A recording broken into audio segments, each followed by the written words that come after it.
Salut à tous et bienvenue sur PostDev.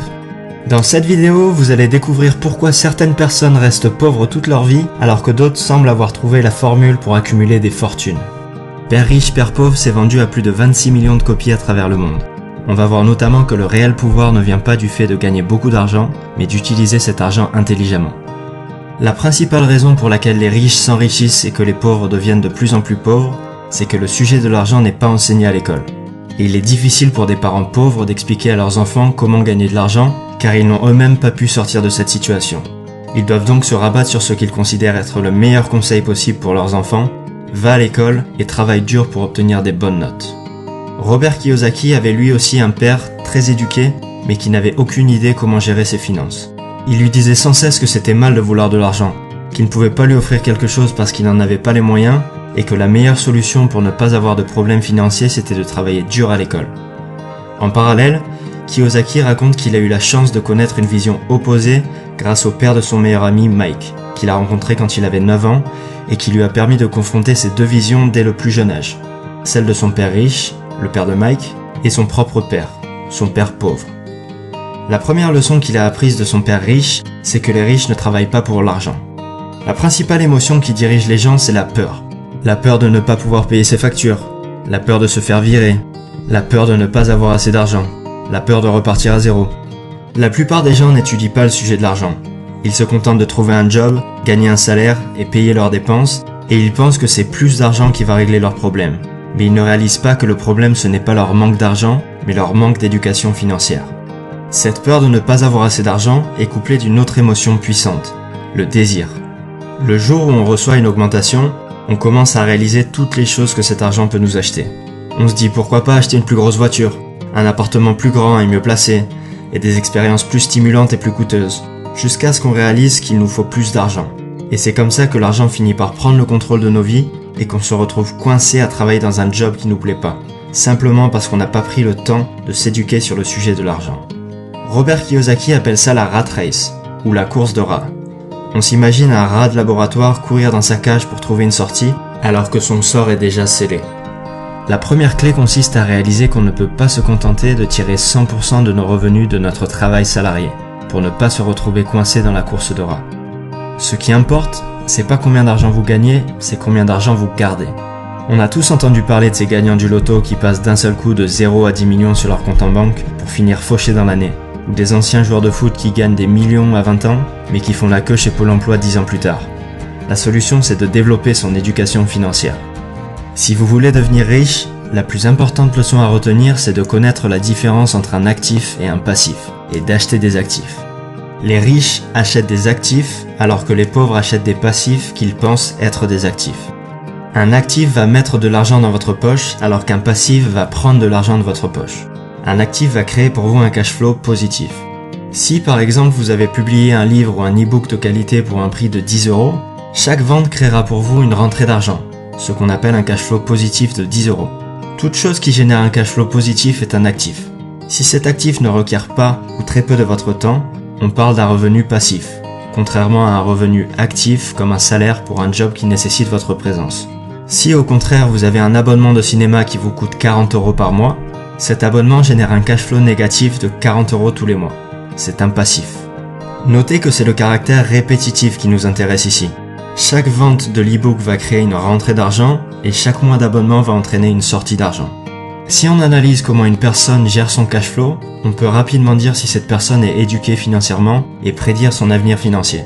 Ce qui manque dans l'éducation financière des pauvres, c'est pas comment gagner de l'argent mais comment gérer son argent. La plupart du temps, plus d'argent ne règle pas les problèmes d'argent.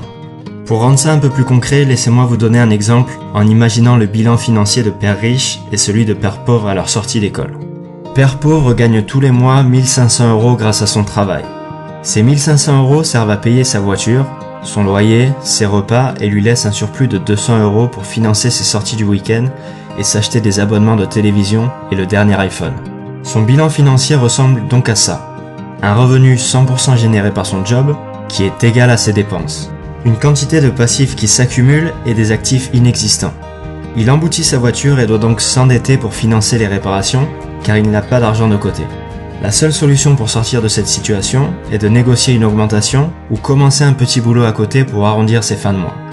Père riche gagne lui aussi 1500 € par mois. Il couvre également ses dépenses en nécessité, mais choisit de mettre de côté les 200 € de surplus tous les mois pour investir dans la start-up d'une amie en qui il croit vraiment. 2 ans plus tard, la start-up de son ami est enfin profitable et lui rapporte 500 € tous les mois, auquel s'ajoute l'argent qu'il gagne grâce à l'e-book qu'il a écrit sur sa passion, le trail en haute montagne, qui lui crée également un revenu secondaire. Il a investi 500 € qu'il avait pu mettre de côté pendant ses études dans des actions, mais les cours se sont effondrés et il a quasiment tout perdu. Mais ça n'a plus d'importance parce que Père Riche a désormais, 4 ans après sa sortie d'école et grâce à ses 2 autres investissements, un revenu passif de 1500 €. Et maintenant que ses actifs lui génèrent un cash flow positif supérieur au cash flow négatif de 1300 € généré par ses dépenses en nécessité, Père Riche a atteint son indépendance financière. Il peut choisir de continuer ou non de travailler dans son job.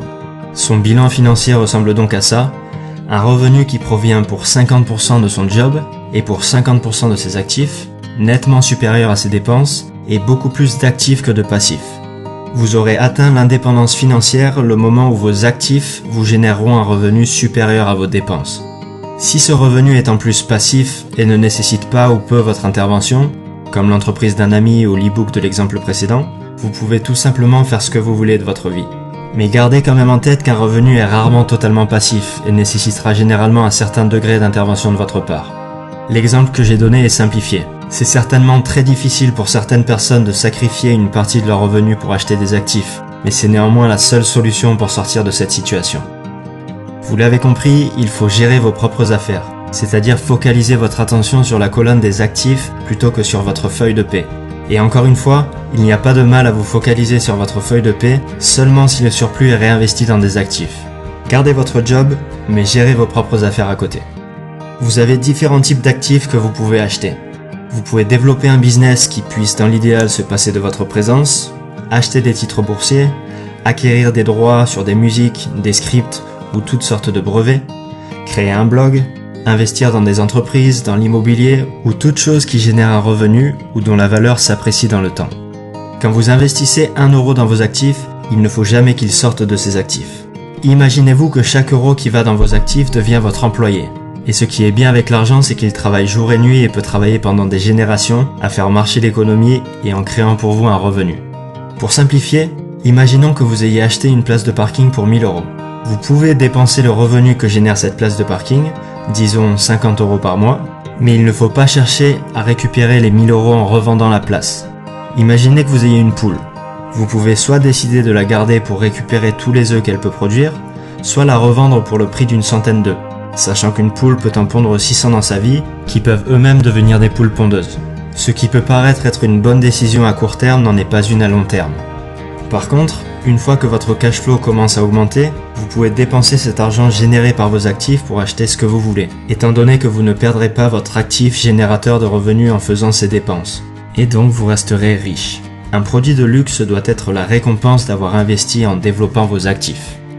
Maintenant que vous avez développé vos propres affaires, vous allez pouvoir découvrir le plus grand secret des riches qui leur permet de garder leur avance. Les sociétés. Kiyosaki détruit le mythe selon lequel les riches payent pour les pauvres en expliquant que c'est la classe moyenne qui paye. Simplement, les riches utilisent les sociétés qu'ils possèdent pour financer leurs dépenses en passant un maximum en frais d'entreprise, qui sont moins taxés que les salaires. C'est donc les revenus de la classe moyenne qui sont majoritairement visés par les impôts. Je passe rapidement sur ce point-là parce que ça s'applique plus difficilement pour les PME en France, qui sont beaucoup plus taxés qu'aux États-Unis. La dernière leçon que j'ai retenue de ce livre, c'est que les riches inventent l'argent. Il faut d'abord développer nos connaissances avant de chercher à gagner de l'argent. Avant de commencer à investir, il faut d'abord apprendre à investir. Et grâce à ces connaissances, vous allez pouvoir créer de l'argent à partir de rien grâce à vos idées. Mais ce qui fera réellement la différence est déjà en vous. Dans le business et dans la vie, c'est pas ceux qui sont intelligents qui réussissent, mais ceux qui sont audacieux. Et voilà pour Père riche, Père pauvre de Robert Kiyosaki. J'ai fait toute une vidéo sur comment devenir riche, alors n'hésitez pas à la regarder si ça vous a plu. Pensez aussi à vous abonner et à liker la vidéo.